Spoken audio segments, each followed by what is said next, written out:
오늘은 우리가 하나님의 은혜로 구원받았다는 것이 우리에게 어떤 의미가 있는지 로마서 6장 전반부의 내용을 조금 더 살펴보면서 설명을 하려고 합니다.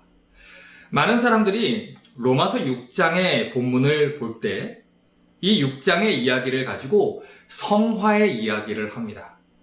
그래서 많은 사람들이 이 본문을 이렇게 설명을 하려고 해요. 우리가 하나님과의 깊은 관계로 들어가기 위해서는 죄에 대해서 날마다 죽어야 된다라는 거죠. 우리가 구원받은 사람들이라면 죄에 대해서 죽어야 된다는 것이고 거룩하게 살아야 한다는 것입니다. 그래야만, 이게 중요한 거예요. 그래야만 하나님과의 깊은 교제의 관계로 들어갈 수 있고 하나님이 주시는 복을 누리며 살 수 있다는 말입니다. 자, 이 말이 사실 틀린 말은 아닙니다. 그런데 제가 지금 이야기하는 건 적어도 로마서 6장 본문은 이 이야기를 하는 것이 주 목적이 아닙니다. 구원을 받기 위해서는 거룩하고 성결한 삶을 살아야 한다든지 구원받기 위해서는 성화의 단계가 필요하다든지 이런 얘기를 로마서 6장이 하고자 하는 건 아니라는 것이죠. 오히려 이 본문은 이 성도들에게 구원의 확신을 다시 한번 주면서 성도들의 신분을 확인시켜주는 본문입니다. 하나님이 우리를 의롭다고 불러주셨다. 이미 너희는 의로운 자다. 칭의가 그 결과가 일어났다. 거듭나는 사건이 이미 이루어졌다. 그러니 너희는 구원받은 성도로 살아라. 이 신분과 위치를 다시 한번 확인시켜주는 본문이죠. 다시 말해서 지금 이 본문은 성도들이 구원을 받기 위해서는 죄에 대해서 죽어야 한다라고 이야기를 하는 본문이 아니라 구원받은 성도들은 이미 죄에 대해서 죽은 존재들이다. 과거에 이미 우리에게 일어난 구원의 사건을 확인하고 증명해주는 본문이라는 것입니다. 자, 그래서 오늘 이 본문을 이해하실 때 여러분이 머릿속에 꼭 가지고 가셔야 되는 것은 이미라는 단어예요. 과거에 끝났다. 그 단어를 여러분이 기억을 하고 가셔야 됩니다. 자, 그런데 이 부분에 대해서 오해를 하다 보니까 어리석은 질문들이 나왔다는 것이죠. 자, 그러면 그 질문이 어떤 것인지 다시 한번 질문을 살펴보겠습니다. 로마서 6장 1절과 2절을 봅니다. 그런즉 우리가 무슨 말하리요? 은혜를 더하게 하려고 죄에 거하겠느뇨? 그럴 수 없느니라. 죄에 대하여 죽은 우리가 어찌 그 가운데 더 살리요? 자, 우리가 지난주에도 다루었지만 이 질문이 어떤 의도를 가진 질문이라고 했죠? 죄가 있는 곳에 은혜가 넘쳤다고 했으니까 내가 계속 죄를 지어도 어차피 하나님이 나를 은혜로 품어주실 거 아닙니까? 그러니까 하나님의 은혜를 넘치게 하기 위해서는 죄를 지어도 괜찮은 거 아닙니까? 이러한 나쁜 의도를 가진 질문이라고 했죠. 자, 그런데 그렇게 질문하는 사람들에게 바울이 이야기한 것이 뭡니까? 그런 질문은 너희가 은혜라는 것을 모르기 때문에 하는 말이고 구원받은 성도에게 어떤 일이 벌어졌는지 정확하게 이해하지 못했기 때문에 하는 말이다. 이렇게 얘기를 했어요. 지난주에 다루었던 내용을 다시 한번 생각을 해보죠. 바울은 분명하게 We died to sin 이라고 했어요. 우리는 이미 과거에 죄에 대해서 죽었다는 것이죠. 이 사건이 과거에 단번에 이루어졌다는 것을 지난주에 제가 계속해서 강조하고 말씀을 드렸습니다. 우리가 죄에 대해서 죽은 사건은 이미 과거에 일어난 사건이에요. 예수 그리스도께서 우리의 죄에 대해서 죽으셨을 때 우리도 함께 죽었다는 것이고 그의 죽음과 함께 우리는 그리스도와 연합됐다는 것입니다. 이것은 이미 일어난 일이기 때문에 되돌릴 수도 없는 일이고 우리가 노력하고 애써서 이루고 성취해야 되는 일도 아니라고 했습니다. 그런데 간혹 어떤 분들이 우리에게 주어진 이 하나님의 은혜라는 것에 대해서 이해를 할 때 오해를 하신다는 거예요. 여러분, 죄가 넘친 곳에 은혜가 더욱 넘쳤다. 자, 이 말씀의 뜻이 뭐죠? 이 말씀은 하나님께서 예수 그리스도를 통해서 이루신 그 구원의 은혜는 우리가 저지른 그 모든 죄를 뒤집어 덮고도 남을 정도로 크시다는 말입니다. 그런데 어떤 분들은 우리에게 부어진 하나님의 은혜를 오해한다는 거예요. 그래서 그 하나님의 크신 은혜를 약화시켜서 마치 우리가 잘못 적어놓은 그 인생의 순간들을 그냥 그때그때 지워주는 지우개 정도로의 그 능력만 가지고 있다고 생각을 하는 경우가 있다는 것이죠. 하지만 우리를 구원하신 은혜라는 건 그 정도의 것을 말하는 게 아닙니다. 자, 이걸 설명하기 위해서 구약의 본문을 한번 살펴볼게요. 출애굽기 19장 3절부터 6절을 봅니다. 출애굽기 19장 3절부터 6절입니다. 모세가 하나님 앞에 올라가니 여호와께서 산에서 그를 불러 가라사대 너는 이같이 야곱 족속에게 이르고 이스라엘 자손에게 고하라. 나의 애굽 사람에게 어떻게 행하였음과 내가 어떻게 독수리 날개로 너희를 업어 내게로 인도하였음을 너희가 보았느니라. 세계가 다 내게 속하였나니 너희가 내 말을 잘 듣고 내 언약을 지키면 너희는 열국 중에서 내 소유가 되겠고 너희가 내게 대하여 제사장 나라가 되며 거룩한 백성이 되리라. 너는 이 말을 이스라엘 자손에게 고할지니라. 자, 지금 우리가 읽은 구절에서 주목해서 봐야 되는 표현이 있어요. 너희가 내 말을 잘 듣고 내 언약을 지키면 이라는 표현입니다. 여러분, 지금 이 구절이 어떤 말을 하고 있습니까? 율법을 지키면 구원받고 율법을 지키지 않으면 구원받지 못한다, 이 말을 하는 겁니까? 지금 하나님이 구원을 받으려면 하나님 말을 잘 들어야 된다, 이 조건을 내놓고 계신 겁니까? 아닙니다. 여러분, 성경은 한 권의 책이라고 했습니다. 구약은 따로 신약은 따로가 아니라 창세기부터 계시록까지 이 구원의 원리는 같은 원리를 얘기하고 있어요. 이미 구원은 이루어진 상태입니다. 이미 하나님께서 6월절 어린 양의 피로 이스라엘을 구원하셨죠. 바로의 손에서 이스라엘 백성들을 구원하시고 홍해를 건너오게 하셨습니다.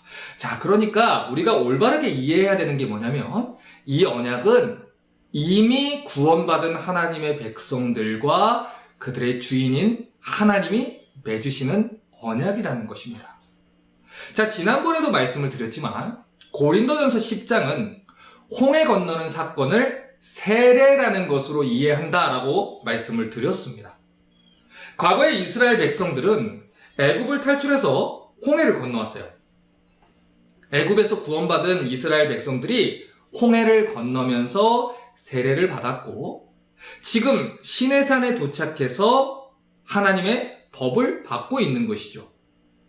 그러니까 방금 전에 우리가 읽었던 출애굽기 19장 말씀은 구원을 얻기 위한 조건으로 주어진 말씀이 아닙니다. 이미 구원받은 하나님에게 백성들에게 주시는 말씀이라는 것이죠. 이게 중요한 포인트예요.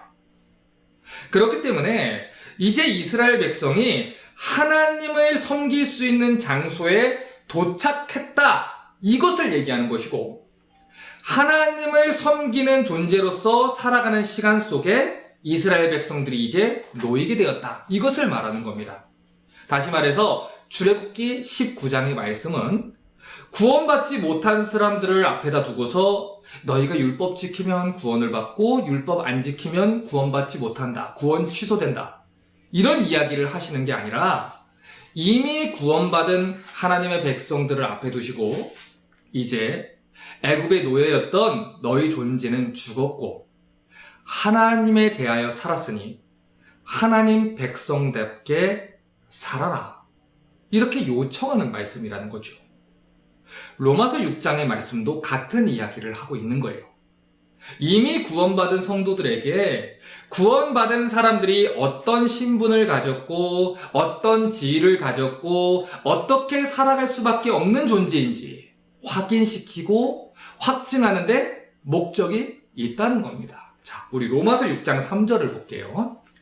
무릇 그리스도 예수와 합하여 세례를 받은 우리는 그의 죽으심과 합하여 세례받은 줄을 알지 못하느뇨. 가장 먼저 바울이 그 질문에 답변하려고 구원받은 성도들은 예수와 연합해서 세례를 받은 존재고 예수의 죽으심과 함께 세례를 받은 존재다, 이렇게 말을 해요. 우리와 예수를 연합시켜서 얘기를 한다고요. 자, 여기서 우리 놓치지 말아야 되는 포인트는 바울의 강조점이 우리가 예수의 죽으심과 더불어 함께 세례를 받았다라는 것에 있다는 것입니다. 자, 그러니까 이 말은 이미 예수 믿고 구원받은 우리는 이전에 예수를 믿은 그 순간에 이미 그리스도와 함께 죽은 존재라는 것입니다. 우리가 그렇게 느끼든 느끼지 못하든 이미 구원의 사건은 우리에게 벌어진 객관적인 사실이다. 이것을 바울이 이야기를 하는 거예요. 그래서 성경은 구원받은 성도들에게 분명하게 말합니다. 여러분, 만약에 여러분이 구원받은 사람들이라면 여러분은 이미 예수 그리스도와 함께 죄에 대하여 죽은 자들입니다. 여러분은 죄에 대하여 죽은 사람들이고요. 여러분은 죄의 세력에 대해서 죽었고요. 여러분은 죄로 말미암는 신분과 권세에 대해서 죽은 자들입니다. 이것은 앞으로 일어날 일도 아니고요. 여러분이 노력해서 성취해야 하는 일도 아닙니다. 여러분, 이것은 하나님이 그리스도 안에서 여러분에게 이루신 일이고 이미 여러분의 삶 속에 과거에 이루어진 일입니다. 이렇게 바울이 외치고 있는 것이죠. 그런데 간혹 이 하나님의 크신 은혜와 하나님의 일하심에 대해서 잘못 이해하는 사람들, 오해하는 사람들이 있었다는 거예요. 그래서 그 사람들이 이렇게 얘기를 한다는 것이죠. 하나님의 은혜로 나를 애굽에서 건져내셨으니까 제가 다시 애굽으로 돌아가도 하나님이 은혜로 다시 나를 애굽에서 끄집어내실 거 아닙니까? 내가 다시 아버지의 유산을 집어들고 도망을 가도 하나님이 은혜로 내 죄를 덮어주실 거 아닙니까? 이렇게 못된 이야기를 한다는 거죠. 하지만 이건 하나님의 은혜가 무엇인지 모르는 사람들의 말입니다. 이미 우리는 죄에 대해서 죽었어요. 예수께서 십자가에 달려 죽으실 때 우리도 함께 죽었습니다. 그러므로 구원받은 자들에게는 더 이상 죄의 통치는 이루어지지 않아요. 우리는 죄와는 상관이 없어요. 하나님 나라, 의의 나라에 소속된 존재라는 것입니다. 로마서 6장 4절을 봅니다.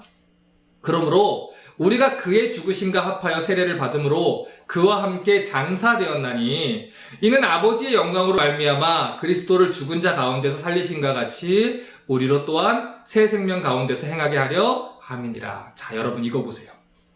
지금 바울이 세례, 우리가 받은 세례를 어떤 개념과 연관시켜서 설명을 합니까? 예수 그리스도와 함께 장사되었다는 개념과 연결시켜서 설명을 해요. 여러분, 장사되었다는 게 무엇입니까? 죽은 사람을 땅에 묻는다는 것이죠.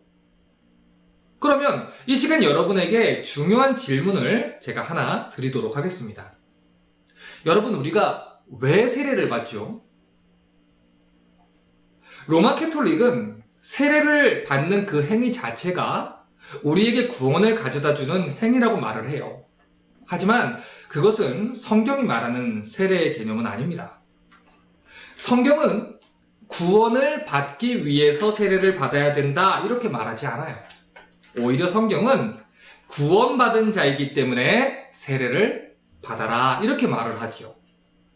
신약 성경을 보면 이러한 사실에 대한 예들로 가득 차 있는 것을 볼 수 있는데, 여러분, 우리가 신약 성경의 예를 살펴보면 세례받은 사람들이 이미 구원받은 사람들이었다는 것을 우리가 발견할 수 있어요. 다시 말해서 신약에서 세례받은 사람들은 이미 구원받은 성도들이었다는 말을 하는 겁니다. 예수를 믿지 않는 사람들이 구원을 받으려고, 구원받기 위해서 세례의식에 참여한 게 아니라는 것이죠. 그래서 이 시간 우리가 세례에 대해서 분명하게 알아야 되는 건, 세례는 믿지 않는 사람들에게 구원을 가져다주는 의식이 아니라는 것입니다. 오히려 그 반대예요. 그들이 믿는 사람들이기 때문에 또는 믿는 사람이다 라고 생각했기 때문에 세례를 주고 또 받은 것이죠. 예를 들어 드릴게요. 사도행전 8장을 보면요. 에디오피아 내시의 예가 나오죠. 이 내시가 믿었기 때문에 빌립 집사님이 그에게 세례를 주었습니다. 사도행전 10장을 보면 고넬료라는 가정이 나와요. 그런데 그들에게 이미 성령이 임하는 것을 베드로가 보았기 때문에 성도라는 것을 확신하고 세례를 준 거지, 세례를 받아서 구원을 받으라고 불신자들에게 세례 준 게 아닙니다. 사도행전 16장을 보면 빌립보 감옥의 간수가 나오죠. 그가 세례받은 이유가 구원을 받기 위함이 아니에요. 오히려 그가 예수를 주로 믿었기 때문에 세례를 받은 것이죠. 자, 그렇기 때문에 이런 여러 가지 예를 보면서 세례의식이 구원을 가져다 준다는 이 캐톨릭의 주장이 성경적이지 않다는 말을 드린 겁니다. 성경이 말하는 세례의식은 세례를 받는다는 그 사실로 구원을 가져다 주는 게 아닙니다. 오히려 이미 그 사람에게 일어난 구원을 확증하고 또 확인하는 신앙 고백의 형태로 이루어지는 것이죠. 자, 다시 로마서 6장 4절을 볼게요. 그러므로 우리가 그의 죽으심과 합하여 세례를 받음으로 그와 함께 장사되었나니, 자, 이렇게 얘기했어요. 바울은 우리가 그리스도와 함께 죽었기 때문에 세례를 받았다라고 말을 했어요. 다시 말해서 우리가 세례받았다는 것은 내가 그리스도와 함께 장사되었다는 사실을 확인하는 것이고, 내가 그리스도와 함께 죽었다는 것을 신앙 고백으로 확증하는 것입니다. 자, 그러면 우리 아까 장사 지냄에 대해서 생각을 했는데, 장사 지냄이라는 것이 어떤 의미가 있는지 생각을 해볼게요. 어떤 사람을 장사 지낸다는 것은 그 사람이 완전히 죽었다는 것을 상징하는 것입니다. 어떤 시신을 바라보면서 우리는 뭘 확인합니까? 이 사람의 호흡이 끊겼다는 것을 확인을 해요. 그 사람이 완전히 죽었다는 것을 확인을 합니다. 그래서 그 사람을 장사 지내는 거죠. 다시 말해서 우리가 누군가를 장사 지낸다는 것은 그 사람이 정말로 죽었다는 사실을 확인하고 증명하는 마지막 최종적인 행위가 된다는 거예요. 그것은 아직 그 시신이 살아있다거나 숨을 쉬고 있다거나 어떤 행동을 할 수 있다는 그 가능성을 완전히 차단시켜버리는 행위입니다. 그가 이전에 살았던 삶과 과거의 현실과 가지고 있었던 조건들에게서 이 사람은 이제 땅에 묻혔으므로 완전히 차단되었다. 그것이 바로 장사 지낸다라는 뜻이에요.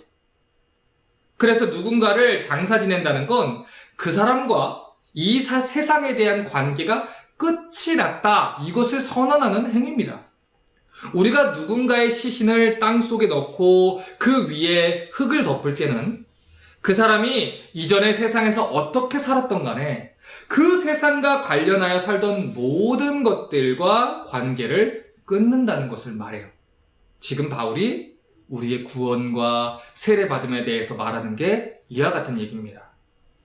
이 땅에 묻혀서 장사되는 사람이 이 세상의 삶을 정리하고 끝마치듯이 예수 그리스도와 함께 장사된 성도들은, 구원받은 사람들은 이제 더 이상 이 세상 질서에 속하지 않으며 이 세상의 체제로서 벗어난다는 말을 하는 거예요. 그렇기 때문에 성도가 그리스도와 함께 장사된다는 건 더 이상 죄가 우리에게 왕노릇하지 못한다는 말이고, 죄의 권세로부터 해방된다는 것을 말하는 거고, 세상의 가치로부터 벗어난다는 말을 하는 겁니다. 구원받은 성도들은 더 이상 애국과는 상관이 없어요. 죄와는 상관이 없는 존재가 되었다는 것, 이걸 선포하는 것이죠. 이 사실을 이해하기 위해 로마서 5장 1절을 다시 한번 볼게요. 그러므로 우리가 믿음으로 의롭다 하심을 얻었은즉 우리 주 예수 그리스도로 말미암아 하나님으로 더불어 화평을 누리자. 자, 보세요. 우리가 믿음으로 의롭다 하심을 얻었다. 지금 이 구절의 동사의 시제를 보세요. 완료예요, 완료. 이미 끝난 거예요. 이미 우리는 의롭다 하심을 받은 거예요. 그래서 이제는 예수 믿기 전에는 우리가 하나님의 진노와 심판 앞에 있었지만 이젠 우리가 하나님 앞에서 의롭다함을 받았기 때문에 하나님과 화평을 누릴 수 있는 존재가 됐다는 거예요. 그러니까 우리는 하나님과 이제 뭘 누려야 돼요? 화평을 누려야 되는 거예요. 자책하고 정죄하는 데서 벗어나서 하나님과 평화를 누리는 그 관계로 가야 한다는 것입니다. 그런데 그런 우리가 어떻게 하나님과 원수되었던 과거의 자리로 은혜를 더하겠다고 돌아가자고 할 수 있겠냐는 것이죠. 이건 우리의 위치를 잘못 이해한 말이라는 말입니다. 예전에 우리는 구원받지 못했을 때 하나님을 알지 못하던 자리에 있었어요. 우리는 하나님과 원수된 자들이었고 하나님과 화목하지 못했던 자리에 있었어요. 모두가 다 하나님의 진노 가운데 심판받을 운명에 처해 있었어요. 하지만 우리는 하나님의 은혜 때문에 우리의 죄를 대신해서 십자가에 달려 죽으신 하나님의 은혜 때문에 하나님과 화목하게 됐습니다. 영광의 약속을 받았어요. 장래에 이루어질 영광스러운 소망을 바라보며 살게 됐습니다. 그런 우리가 어떻게 예전의 자리가 좋았다 이렇게 얘기할 수 있겠습니까? 애굽에서 있었을 때가 좋았다, 예수 믿기 전에 좋았다, 어떻게 이럴 수 있냐는 것이고, 어떻게 애굽을 그리워하고 예수 믿기 전의 삶을 그리워할 수 있느냐, 이 얘기입니다. 로마서 6장 10절과 11절을 보겠습니다. 그의 죽으심은 죄에 대하여 단번에 죽으심이요 그의 살으심은 하나님께 대하여 살으심이니 이와 같이 너희도 너희 자신을 죄에 대하여는 죽은 자요 그리스도 예수 안에서 하나님을 대하여는 산 자로 여길지어다. 자, 성도들은 죄에 대해서 죽은 사람들이에요. 그렇기 때문에 우리는 죄와 더 이상 관계가 없어요. 왜냐하면 우리는 그리스도와 함께 죄에 대해서 죽었고 죄와 함께 창사됐기 때문입니다. 하지만 동시에 우리는 예수와 더불어 살아난 자들이에요. 예수와 함께 연합해서 새로운 피조물이 된 자들이에요. 그래서 이제 우리의 삶은 변했고 변해야 하는 거예요. 변했다는 것을 우리가 인식하고 살아야 한다는 것이죠.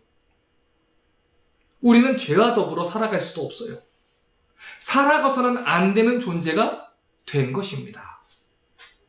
하나님의 은혜가 우리를 죄악된 과거에서 건지셨어요. 하나님의 은혜가 우리를 예수와 연합한 현재로 옮겨오셨어요. 하나님의 은혜가 장래에 우리를 영광스러운 천국으로 이끌고 가실 것입니다.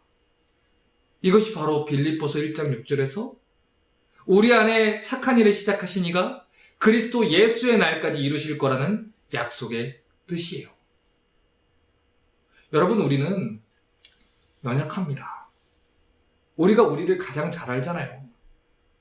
그래서 우리는 항상 과거를 후회하고 현재를 불안해하는 존재입니다. 우리 자신의 모습만을 살펴보면 이리저리 흔들리며 믿음 생활을 해나갈 수밖에 없어요. 그래서 때때로 자기 자신에게 실망도 많이 하고요. 때로는 어리석은 질문들도 하고요. 때로는 갈팡질팡하는 흔들리는 믿음 생활을 하기도 합니다. 하지만 여러분, 우리는 우리의 구원을 이루어 가시는 하나님의 시간과 하나님의 능력을 올바르게 이해해야만 합니다. 우리의 불완전한 과거에도 하나님은 일하고 계셨고, 현재도 여전히 하나님은 우리를 붙잡으시고 우리의 구원을 이루어 가고 계세요. 그리고 장래에 우리의 구원을 완성하실 그날까지도 하나님은 쉬지 않으시고 우리의 구원을 완성시켜 나갈 것입니다. 우리의 구원은 이미 과거에 이루어진 사건이에요. 그리고 현재 그 구원은 완성되어 가고 있는 중이죠. 그리고 장래에는 완전히 영화로운 모습으로 완성될 것입니다. 누가 이 일을 하십니까? 하나님이 하신다는 거예요. 여러분의 과거를 떠올려 보십시오. 여러분이 어리석은 선택을 하고 하나님의 자녀라고 하기에는 부끄러운 행동들과 말을 했던 기억들로 가득 차 있지는 않습니까? 하지만 놀라운 사실은 언제나 우리는 최고의 선택을 한다고 했고 언제나 최선을 다해서 살아보려고 애를 썼다는 거예요. 하지만 우리가 기대하는 대로 되지 않아서 실망했을 뿐이죠. 나는 그때그때 최선을 다한다고 살아왔는데 나름 열심히 발버둥 친다고 했는데 내가 기대하는 대로 되지 않아서 좌절하고 실망했던 기억이 많다는 거죠. 아마도 우리 과거를 돌아보면 우리 자신한테 만족했던 날들보다 자기에게 실망했던 날들이 많을 거예요. 내가 이러고도 구원받은 자가 맞는가? 자책하던 순간들이 훨씬 더 많을지도 모릅니다. 그런데 여러분, 중요한 것은 그게 다가 아니라는 거예요. 우리에게 있어서 더 중요한 것은 그럼에도 불구하고 하나님께서는 우리를 구원하셨고 지금까지도 사랑하여 주시고 이끌어 오셨다는 것입니다. 또한 앞으로도 우리를 포기하지 않으시고 당신께서 시작하신 이 구원의 사역을 온전히 마무리해 주실 거라는 거예요. 자, 이제 설교를 마무리하며 정리를 해보죠. 이 시간에 여러분이 과거에 하나님께 범죄했던 그 순간들을 떠올려 보십시오. 하나님 앞에서 부끄러웠던 그 과거의 죄를 한번 떠올려 보세요. 아마도 저도 여러분도 다 수없이 후회했을 거고 자책도 했을 겁니다. 하지만 우리에게는 한계란 게 있어요. 무슨 한계가 있습니까? 과거에 우리가 범죄했던 사실을 되돌릴 수도 없고 바꿀 수도 없다는 거예요. 우리가 아무리 자책하고 후회해봐야 우리에게는 과거에 죄를 범했던 그 순간으로 돌아갈 능력도 없고요. 과거에 범죄했던 순간의 기억을 지울 수도 없어요. 우리는 유한한 존재입니다. 시간과 공간에 제약을 받는 한계가 있는 삶을 살아가는 유한한 존재예요. 우리는 하나님이 정해놓으신 시간 속에서 살아가는 존재이기 때문에 우리가 저지른 그 어떤 과거의 일들도 돌이킬 수가 없는 한계를 가지고 있습니다.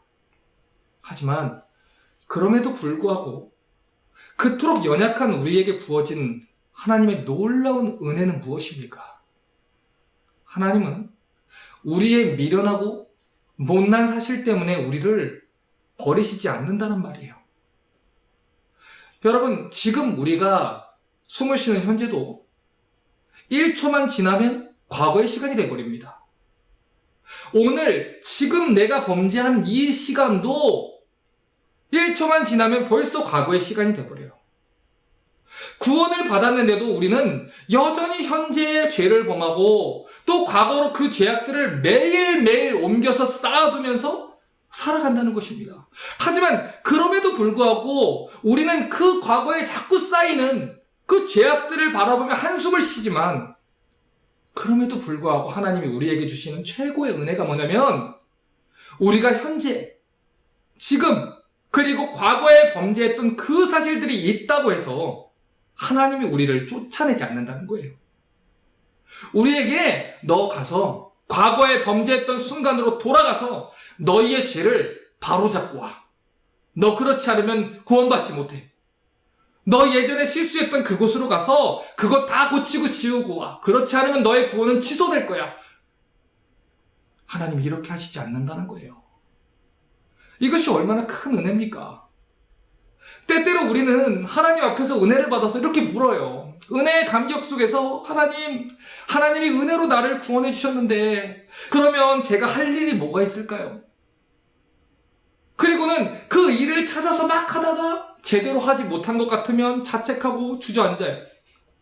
방황하고 집을 나갔다가 들어왔다가 기뻐했다가 슬퍼했다가 우리 구원이 취소되는 건 아닐까 불안해하면서 우왕좌왕하면서 신앙생활 합니다. 하지만 로마서 6장에 이야기하는 하나님의 은혜는 그 모든 일들이 과거에 이미 끝난 일이다 라고 얘기를 해요. 여러분, 하나님이 여러분이 연약한 거 아세요. 하나님이 연약해서 그 일을 하지 못했다고 통곡하는 여러분의 모습을 아세요. 이미 알고 구원하신 거예요. 이미 알고 그 자리에 계신 거예요.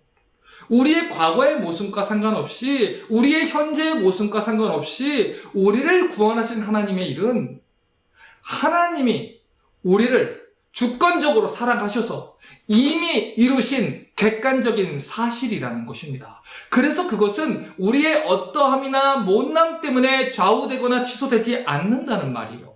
에베소서 2장 4절과 5절을 보겠습니다. 긍휼에 풍성하신 하나님이 우리를 사랑하신 그 큰 사랑을 인하여 허물로 죽은 우리를 그리스도와 함께 살리셨고 너희가 은혜로 구원을 얻은 것이라. 자, 이렇게 말합니다. 너희가 은혜로 구원을 얻은 것이라. 이 말은 우리에게 주어진 하나님의 은혜가 우리의 대단함이나 우리의 초라함과는 상관이 없다는 말이에요.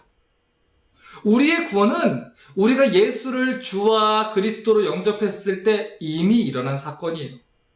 우리는 예수와 더불어 죄와 관계가 끊겼어요. 장사 지낸 바 됐어요. 은혜가 왕노릇하는 자리로 옮겨졌어요. 골로새서 1장 13절은 이렇게 말하죠.